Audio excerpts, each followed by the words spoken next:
আসসালামু আলাইকুম। আজকে আমি ইলিশ মাছ আম দিই টেঙ্গা রান্না। তো আমি তেল দিয়া একটু রসুন দিয়েছি। রসুন যখন ঠিক থেকে হলো তখন আমি ফেলে চালু আর বাংলাদেশ আবার বাইরে আবার ইলিশ মাছের গরু আছে হতে আর আমি টেঙ্গা দিলে হলো না দিয়ে খাইতে বোঝা যাচ্ছে আজকে রান্না করে দেখা যাবে। রসুন যখন ঠিক হয়ে গেলে আমি সেটা হয়ে দেবো পেঁয়াজ চালু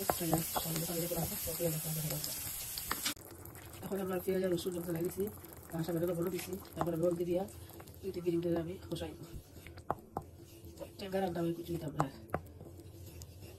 এখন দেখো প্রায় 5 মিনিট আমি এটা দিয়েছি কিন্তু খসাই দিচ্ছি। এখন আমি আম চাই দিলাম আম